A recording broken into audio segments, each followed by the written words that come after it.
인내하심으로 예배로 나아가시겠습니다. 우리 찬송가 430장 주와 같이 길 가는 것 430장 청해하시겠습니다.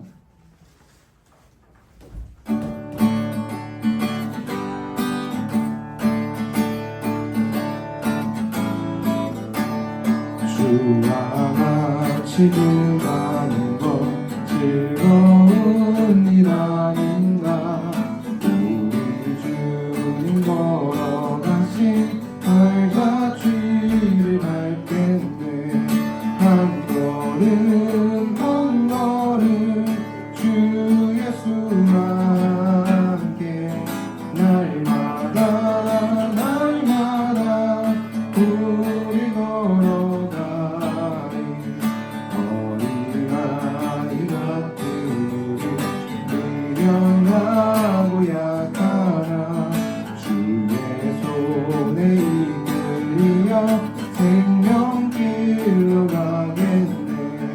한 걸음 한 걸음 주 예수와 함께 날마다 날마다 우리 걸어가리.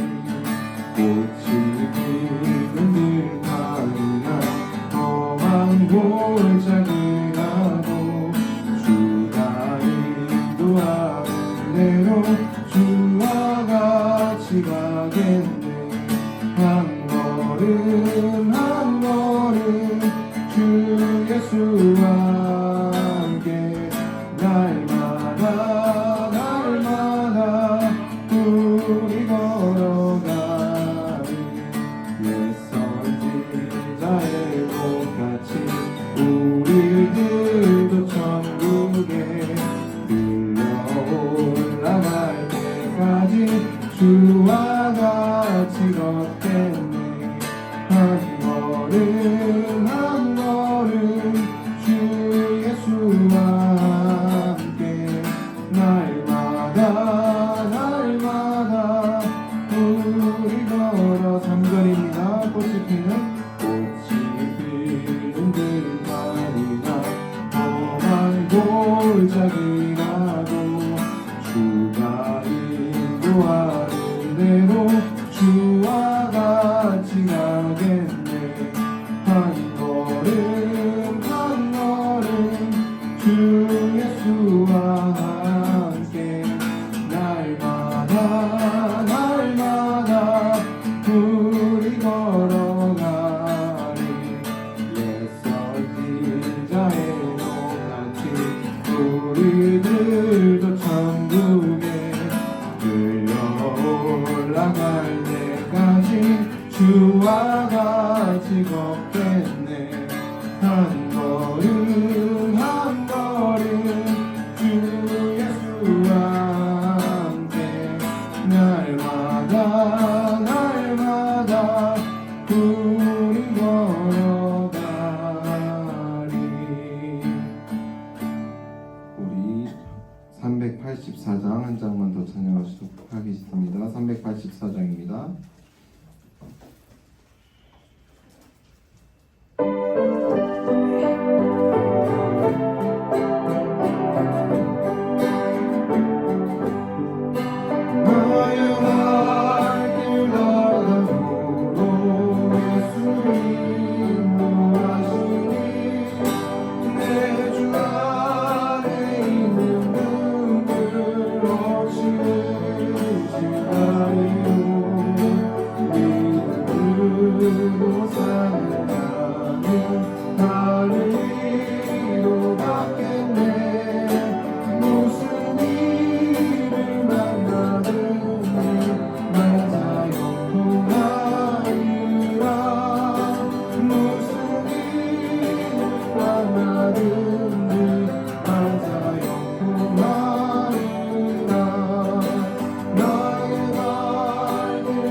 묵상기도 하면서 예배 시작하겠습니다.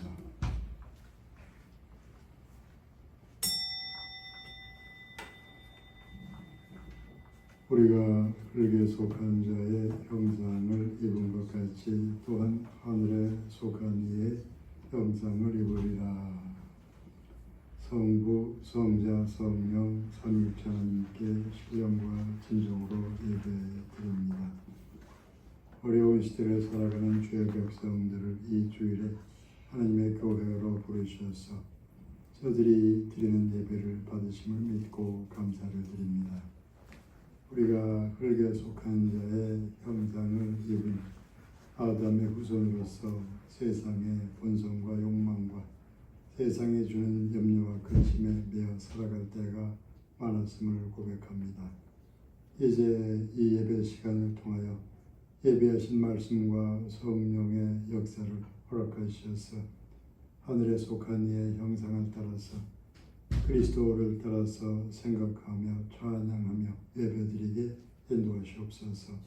온 땅에서 신령과 진정으로 드리는 예배를 통하여 하나님께서 홀로 영광을 받으시오며 예배 처소들마다 성령으로 충만하게 역사하시옵소서.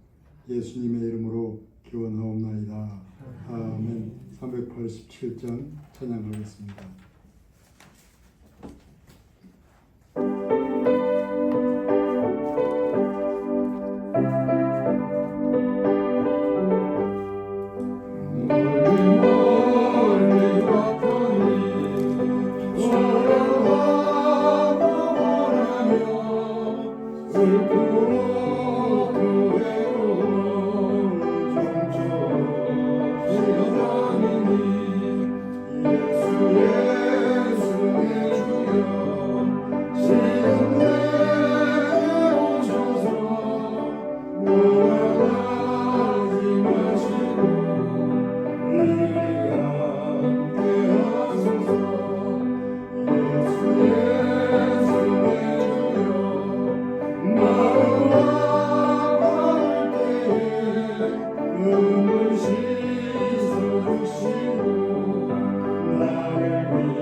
교독문 80분 교독하겠습니다.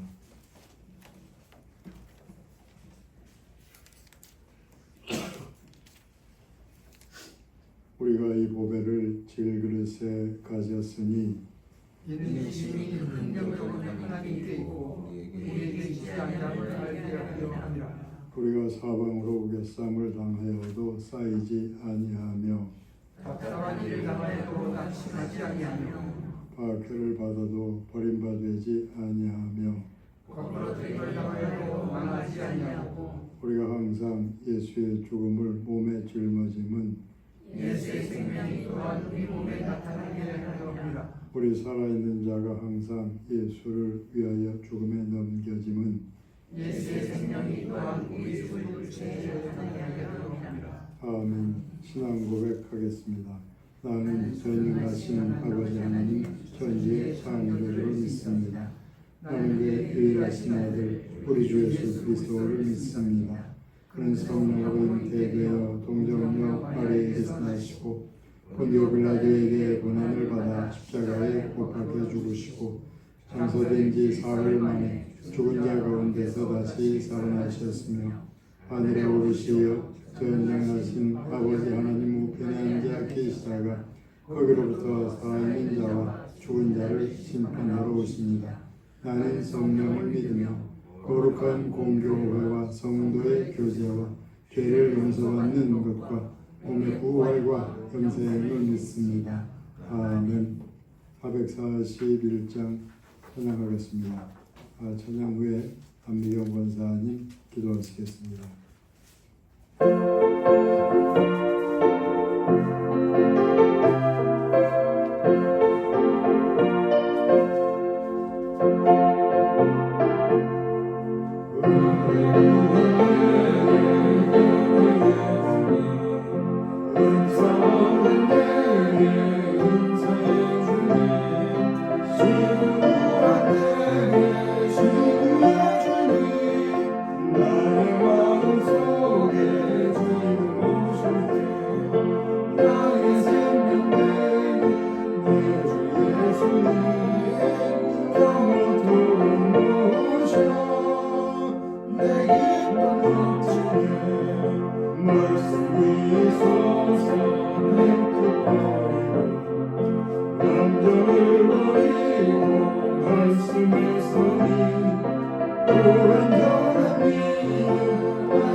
기도하시겠습니다.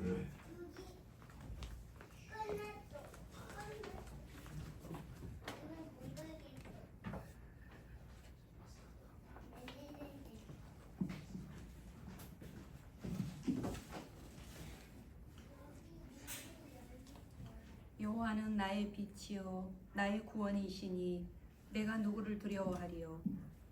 여호와는 내 생명의 능력이시니 내가 누구를 무서워하리요. 하나님, 오늘도 주여 제는 나와 예배드리고 교제를 나눌 수 있도록 허락하심에 감사드립니다.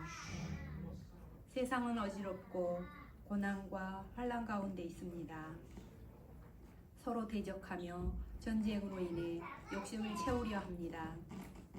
힘없고 가난한 백성들의 눈물을 외면치 않는 하나님, 이들에게 하루빨리 복음이 전하여지고 하나님 백성으로 살아갈 수 있도록 축복하여 주소서.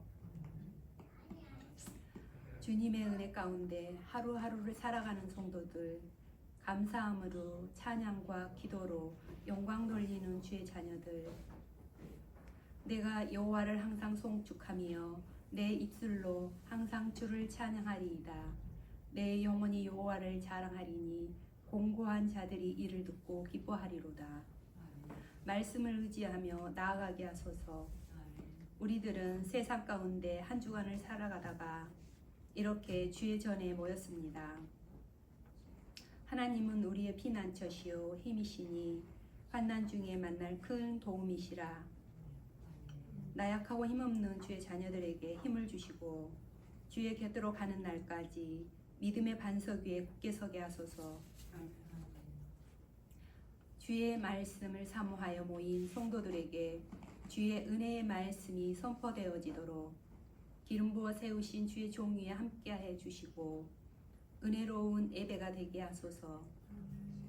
어린 생명들을 위해 준비하고 있는 여름 성경학교, 미래를 짊어지고 나아갈 어린 생명들에게 아름답고 의미 있는 시간을 보낼 수 있도록 축복하옵소서. 서쪽교회가 유지될 수 있도록 봉사하는 손길 위에 함께하여 주시고 성도들의 교제에 주의 믿음이 우선되게 하소서. 세계 경제가 어지럽고 나라와 나라가 대적하는 가운데 더욱 빛을 발하는 믿음의 자녀들 되게 하소서. 오늘도 함께해 주시는 우리 주 예수 그리스도 이름으로 기도드립니다. 아멘.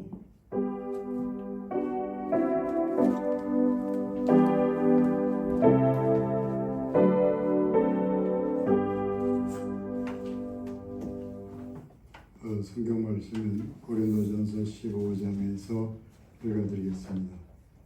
고린도전서 15장 4절부터 8절까지 또 20절 이렇게 읽어드리겠습니다. 고린도전서 15장 4절부터 8절까지 장사 진행받으셨다가 성경대로 사흘 만에 다시 살아나사 게바에게 보이시고 후에 12 제자에게와 그 후에 500여 형제에게 일시에 보이셨나니 그 중에 지금까지 대다수는 살아있고 어떤 사람은 잠들었으며 그 후에 야고보에게 보이셨으며 그 후에 모든 사도에게와 맨 나중에 만삭되지 못하여 난 자 같은 내게도 보이셨느니라. 그 다음에 20절 한 절입니다. 그러나 이제 그리스도께서 죽은 자 가운데서 다시 살아나사 잠자는 자들의 첫 열매가 되셨도다. 아멘. 찬양 순서 후에 말씀 전하겠습니다.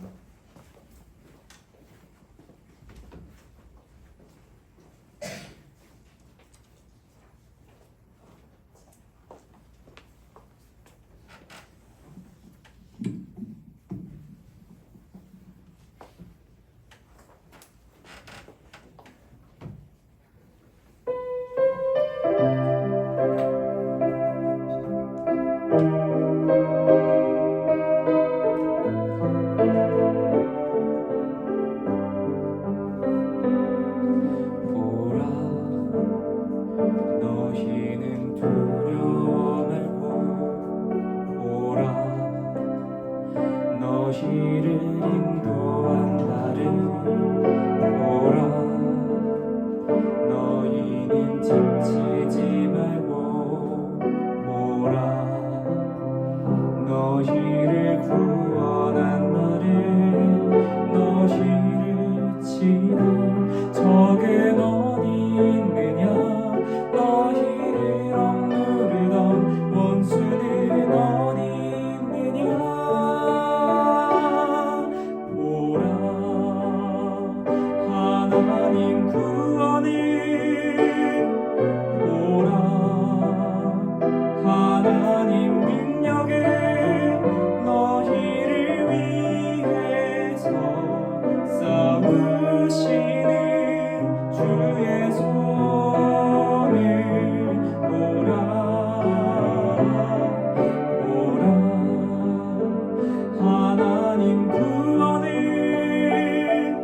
희망은 인간이 잃어버리는 최후의 것이라는 말이 있습니다.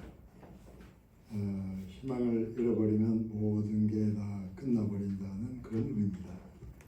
그러니까 어떤 어려움 속에서도 희망을 잃지 말라는 권면을 하려는 겁니다. 어려운 시대를 살아오는 동안에 여러 나라에서 마약 중독의 문제가 아주 심각하다고 합니다. 우리나라도 꽤 심각한 수준이라고 합니다.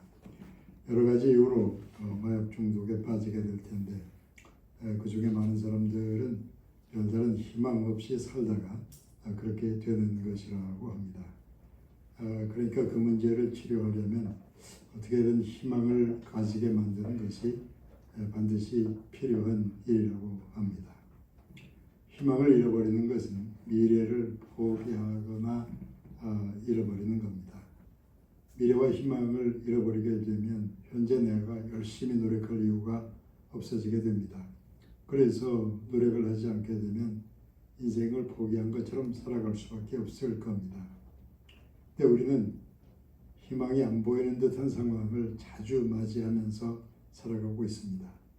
요즘도 희망이 잘 안 보이는 시기인데 그래도 어떻게든 희망을 가지고서 살아가야만 합니다. 그것이 교회와 설교자에게 주어진 아주 중요한 사명이라고 생각됩니다. 교회 설교가 십자가와 부활의 복음을 전하는 것은 그런 일을 하려는 겁니다. 희망을 잃어버린 사람들에게 하나님께로부터 오는 희망을 전하려는 겁니다.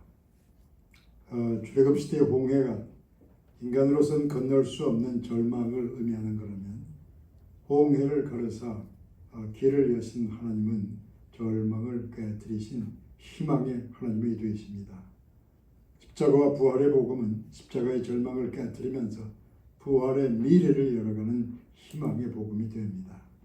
희망 없이 살아가는 사람들로 하여금 진정한 희망을 가지게 만드는 것이 복음과 설교의 가장 중요한 사명이요 또 하나님의 뜻인 것을 믿으시기를 바랍니다. 그런데 이 세상에 많은 글이나 책이 전하는 희망은 진정한 희망이 되기가 어렵습니다. 그건 또 무슨 이야기냐? 희망과 관련해서 이런 말을 들으실 때가 있을 겁니다. 추운 겨울이 지나면 봄이 오는 것이 아닌가. 어둠이 깊으면 새벽이 오지 않겠는가. 그런 말을 하면서 희망을 전하는 경우가 있습니다. 설교 시간에도 그런 표현을 할 때가 있습니다. 그런 말들이 어느 만큼 희망을 전하는 말이긴 합니다. 이런 생각을 해봅시다. 추운 겨울이 가고 봄이 오는 게 맞는 이야기인데 근데 겨울이 다시 오지 않겠는가? 어둠이 깊으면 새벽이 오는 게 당연한데 조금 있으면 또다시 밤이 오지 않는가? 겨울이 지나서 봄이 온다거나 어둠이 지나서 아침이 온다는 말이 희망을 전하는 것은 맞는데 근데 그런 희망은 근본적으로 새로운 진정한 희망이 되지는 못하는 겁니다. 겨울이 지나고 봄이 오는 어둠이 지나서 새벽이 오는 그런 희망은 돌고 도는 세상의 흐름과 자연의 이치에 근거해서 희망을 말하는 그런 정도의 희망이 됩니다. 희망의 말이긴 한데 인간의 경험과 자연의 섭리 그 범위 안에서 희망을 전하는 겁니다. 피조 세계의 경험과 지혜의 한계 안에서의 희망이라는 말씀입니다. 그런 희망은 추운 겨울을 다시 맞이해야 하고 어두운 밤을 다시 맞이해야 되기 때문에 근본적으로 새로운 희망이 되지 못합니다. 자연과 세상의 한계를 벗어나지 못하는 제한적인 희망에 그치게 되는 겁니다. 대자연의 섭리를 벗어나지 못하는 그런 생각에 갇혀 있었다면 출애굽의 모세가 홍해가 갈라지는 희망까지는 생각하지 못했을 겁니다. 사람이 죽으면 다 끝난다는 그런 생각의 한계를 넘어설 수 없었기 때문에 십자가의 시간에 예수님의 제자들이 등을 돌려서 다 떠나고 말았던 겁니다. 겨울이 지나면 봄이 온다거나 어둠이 지나면 새벽이 온다는 그런 희망은 출애굽의 홍해 앞에서나 십자가 죽음 앞에서는 더 이상 희망이 되지 못했습니다. 그러니까 그런 희망과는 다른 근본적으로 새로운 하나님의 희망이 나타나야 한다는 그 말씀을 드리려는 것입니다. 우리가 꽤 오랫동안 그 희망 없음에 시달려 왔습니다. 코로나가 지나면 세상이 좀 달라지려나? 어두운 정치가 물러가면 세상이 조금 새로워지려나? 거짓과 부정부패가 밝혀지면 사람들이 올바른 판단을 하면서 세상이 좀 달라지려나? 그런데 세상은 별로 달라진 게 없습니다. 그러는 동안에 우리는 희망을 잃어가면서 무기력해지면서 살아가는 게 아닌가 생각됩니다. 세상은 다 그런 거다. 대자연의 흐름은 그런 것이다. 인생 무상이라. 그런 이야기는 돌고 도는 자연의 섭리를 진리로 받아들이는 불교나 힌두교의 가르침입니다. 어두운 밤이 지나면 아침이 오고 추운 겨울이 지나면 다시 봄이 오는 대자연의 흐름을 근원적인 진리로 받아들이고자 하는 자연 종교의 가르침인 것입니다. 힌두교나 불교는 우리 인생과 역사가 대자연의 흐름처럼 돌고 도는 것이라고 생각합니다. 인생과 역사도 그런 흐름을 벗어나지 못한다고 생각하는 겁니다. 대자연으로부터의 깨달음을 진리로 받아들이는 종교라고 해서 자연 종교라고 부릅니다. 자연의 흐름을 절대 진리로 생각하는 종교이기 때문에 자연 종교라고 부르는 겁니다.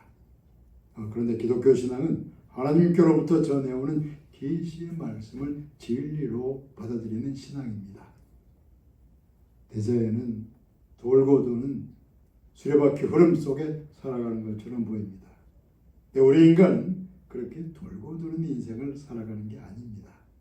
우리는 한 번 태어나서 한 번 주어진 인생을 살다가 때가 차면 세상을 떠나가게 됩니다. 한 번 주어진 인생에 대해서 하나님의 심판대 앞에 서게 되는 겁니다. 한 번 주어진 인생 동안에 하나님의 백성은 하나님의 말씀을 듣고 따르면서 살아갑니다. 요한복음 10장 27절을 통해서 목자 되신 예수께서 이렇게 말씀하십니다. 내 양은 내 음성을 들으며 나는 그들을 알며 그들은 나를 따르느니라. 내 양은 내 음성을 들으며 그들은 나를 따르느니라. 하나님의 백성은 하나님의 말씀을 들으며 그 말씀이 가리키는 인생과 역사를 살아갑니다. 돌고 도는 수레바퀴 같은 인생을 사는 게 아니라 하나님의 말씀과 믿음을 따라서 하나님의 나라를 향하여 걸어가는 것이라는 말씀입니다. 기독교 신앙은 우리 인생과 역사에 하나님께서 친히 개입하신다고 믿는 신앙입니다. 불교나 힌두교가 인생과 역사가 대자연의 돌고 도는 흐름을 따르는 것이라고 생각한다면 기독교 신앙은 하나님께서 역사에 개입하셔서 어느 방향으로 이끌어 가신다고 믿는 것입니다. 하나님의 아들 예수 그리스도를 통해서 나타난 인생과 역사는 마국간에 탄생하여 십자가 구죽음을 거쳐서 부활의 아침으로 가신 인생이요 또 역사입니다. 가장 낮은 곳에서 출발하여 십자가 죽음을 거쳐서 부활과 영생의 하나님의 나라를 향해 가는 하나님께서 시작하시고 끝맺으시는 하나님의 인생이요 역사라는 말씀입니다.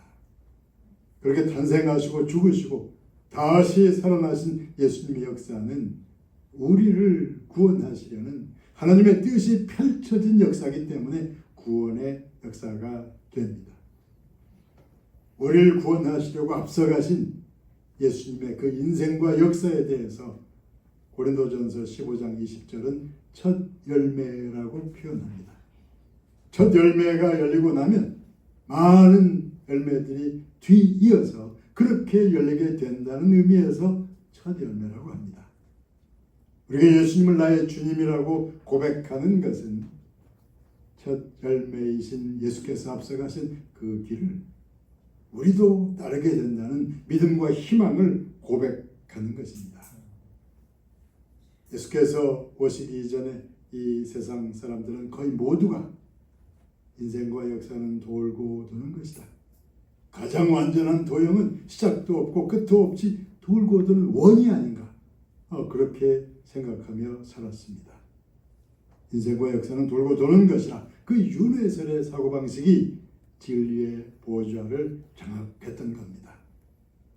만일 인생과 역사가 하나님과 상관없이 그저 돌고 도는 것이라면 돌고 도는 동안에 누가 무슨 악한 짓을 하더라도 크게 죄책감을 가질 필요는 없었습니다.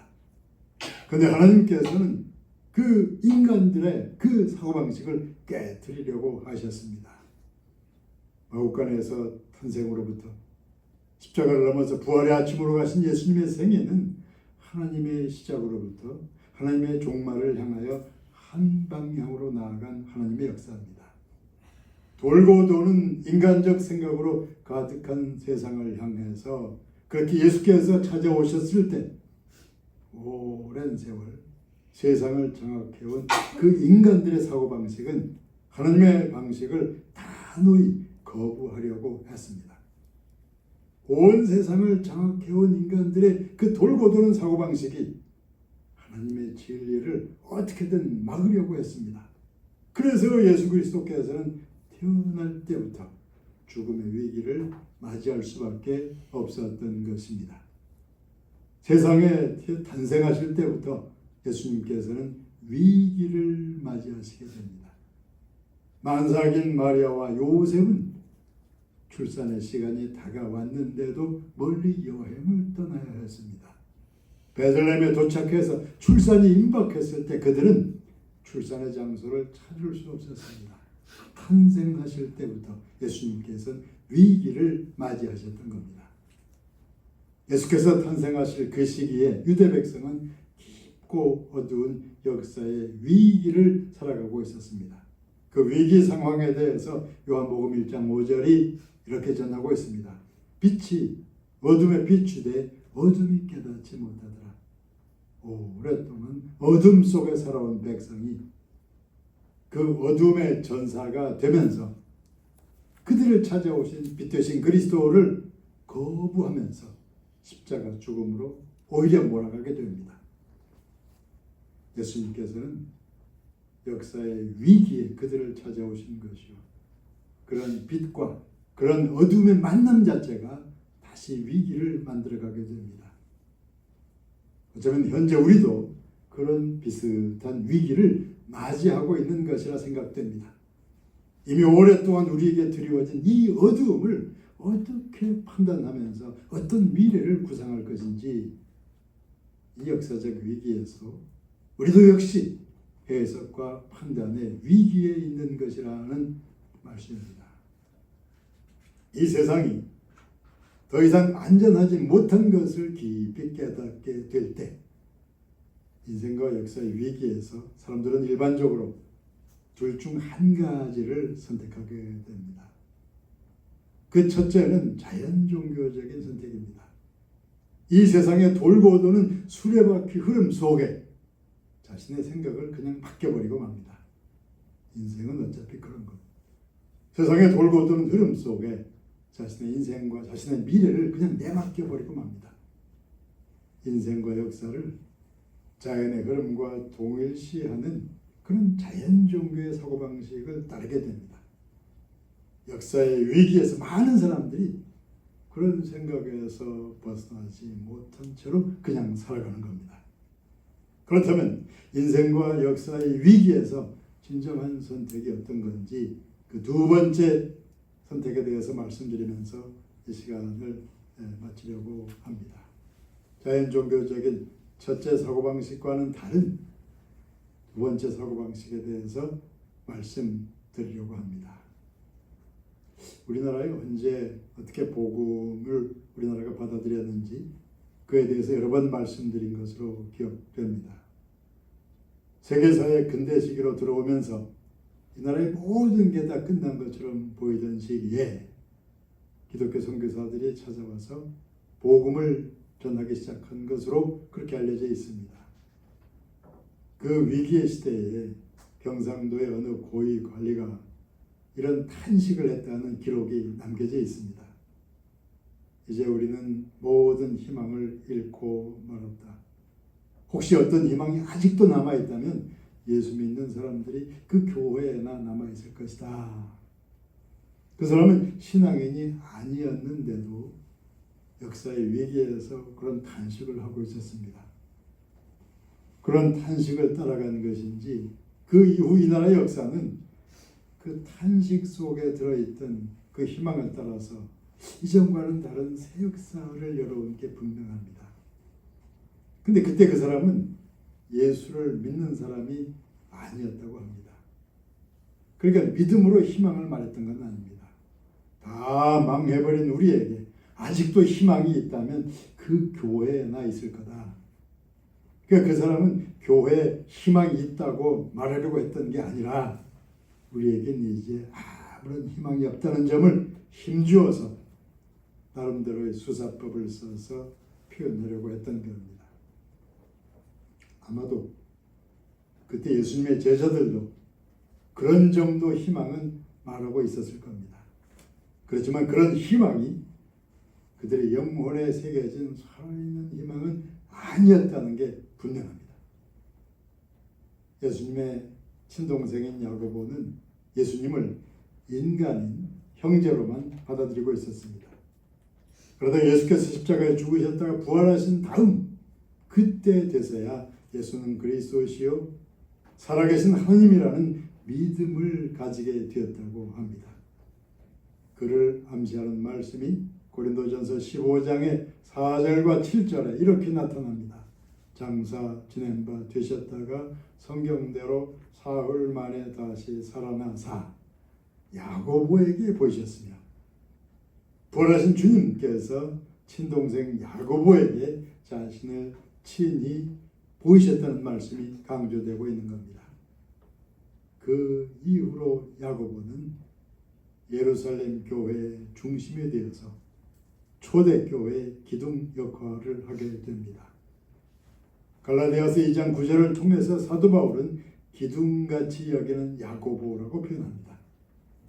부활하신 그리스도를 만난 이후로 예수님의 동생 야고보가 예루살렘 초대교회의 기둥 역할을 하게 되었다는 겁니다. 부활의 주님을 만나기 전에는 야고보도 역시 그런 사고방식을 따라서 살아가고 있었을 겁니다. 유대인들은 구약 성경을 알고 있었기 때문에 돌고 도는 자연 종교 방식으로 그렇게까지 생각하진 않았을 듯합니다. 그렇지만 예수께서 그렇게 십자가에 죽고 나면 다 끝나는 거라는 그런 사고방식을 넘어서진 못했을 겁니다. 그러니까 고린도전서 15장 20절이 전하는 부활의 첫 열매라는 믿음은 없었던 게 분명합니다. 부활의 주님께서 야고보에게 친히 나타나시면서 야고보의 인생은 전혀 달라지게 됩니다. 인간인 예수는 알았던 야고보가 주는 그리스도시요 살아계신 하나님이라는 믿음을 가지게 되면서 그는 초대교회 기둥으로서 새로운 인생을 살게 되는 겁니다. 한국교회 성도들에게서도 또 우리에게서도 야고보에게서 일어난 그 변화가 일어날 것을 기원합니다. 예수를 믿었고 크고 많은 교회를 세웠지만 한국교회 성도들은 근본적으로 크게 달라지지는 않은 듯합니다. 그렇지만 지금 이 나라 역사의 위기에서 우리에게서도 야고보에게서 나타난 부활의 믿음과 변화가 나타나게 되기를 기원하는 바입니다. 우리 인생과 역사는 어두운 세상에 돌고 도는 악순환으로 끝나는 게 아닙니다. 정치 종교의 악순환에 떠밀려서 십자가에 죽으신 예수께서 다시 살아나셔서 부활의 첫 열매가 되신 것처럼 그를 믿는 우리도 또 이 나라도 다시 일어서게 될 것을 믿으시기를 바랍니다. 우리를 앞서가신 부활의 첫 열매 되시는 예수 그리스도를 바라보면서 부활의 믿음을 새롭게 하시기를 예수 그리스도의 이름으로 축원합니다. 기도하겠습니다.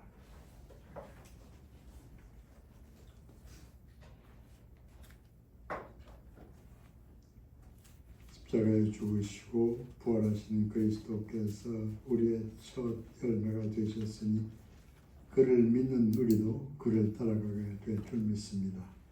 오랫동안 낙심과 절망 속에 살아온 주의 백성들에게 그 부활의 믿음을 새롭게 하셔서 우리도 그 첫 열매를 따라가게 믿음, 소망, 사랑 가운데 성령으로 충만하게 인도하시옵소서. 예수님의 이름으로 기도하옵나이다. 아멘. 402장 찬양하겠습니다.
드리신 예물을 위해서 기도하겠습니다. 하나님께 예배를 드리며 우리의 마음을 모아서 예물을 드립니다. 모든 걸 기쁘게 받으시오며 선하신 뜻을 따라서 쓰임받게 인도하시옵소서. 어려운 시기를 살아가면서도 주의 백성들에게 은혜를 풍성케 하셔서 하나님께 나올 때는 감사하는 차분한 마음으로 드리게 하시옵소서. 또한 이웃을 잘 살펴서 믿음의 선행을 감당케 하시옵소서. 예수님의 이름으로 기도하옵나이다. 아멘. 교회 소식 몇 가지 말씀드리겠습니다. 성경 공부 교재 오늘 그 이단에 관해서 간단히 한 가지 말씀드렸는데 꼭 참고하시기 바랍니다. 뒤에 준비되어 있습니다. 그리고 이제 우리가 잘 알다시피 한국 교회가 그 2세대 다음 세대가 점점 줄어들고 사라져가는데 그래도 우리가 여름 성경학교를 하기로 결정을 했습니다. 지금 여러분들이 보시는 아기는 하나 있는데 다른 데서 다시 와서 두 아기를 대상으로 여름 성경학교를 하는데 사실은 아기들만을 향한 게 아니고 우리를 향한 성경학교가 될 겁니다. 여러분들에서 카톡으로 스케줄 확인해서 시간 되시면 그때 교회 잠깐 오셔서 뭐 점심을 같이 하시고 그래서 이 성경학교 우리가 같이 이 시대의 교회의 미래를 어떻게 생각할 거냐 그렇게 같이 고민도 하고 기도하고 찬양하는 그런 성경학교가 되길 바랍니다. 7월 30일 다가오는 수요일입니다. 꼭 참고하셔서 그렇게 기도하시고 관심 가져가시길 바랍니다. 그리고 다음 주에 재직회 광고를 해서 그 다음 주에 재직회 들어서 권사 투표를 하겠습니다. 어떤 권사 투표냐면 이성미 집사에 대해서, 이성미 집사는 이기로 집사님하고 박기인 권사님 딸인데 뭐 이렇게 제가 처음 볼 때부터 어린 나이 때부터 봐왔는데 멀리 이사를 가서 가끔만 이제 그동안 왔는데 이제 그 세대를 이어받아서 다음 권사임직 할 때가 됐다고 판단을 해서 투표를 하는데 본인도 인정하고 여러 가지 부족한 점이 있는데 우리 다음 세대를 위한다고 또 부모들은 70이 훨씬 넘으셔서 다 은퇴하신 나이가 됩니다. 그런 맥락에서 다음 주에 광고하고 그 다음 주에 재직회를 해서 투표를 하게 됩니다. 여러분들도 기도하면서 그 사람이 이제 합당하게 믿음을 가지고 자랄 수 있도록 준비를 함께 해주시기를 부탁드립니다. 서하백장 찬양하고 축도하겠습니다.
이제는 우리 주 예수 그리스도의 은혜와 아버지의 사랑과 성령의 교통하심, 십자가를 넘어서 부활과 하나님의 나라로 가신 우리의 처자를 되신 그리스도를 바라보면서 부활의 믿음을 새롭게 하는 하나님의 백성들 모두의 머리 위에 이제부터 영원까지 함께 하옵시기를 간절히 축원하옵나이다.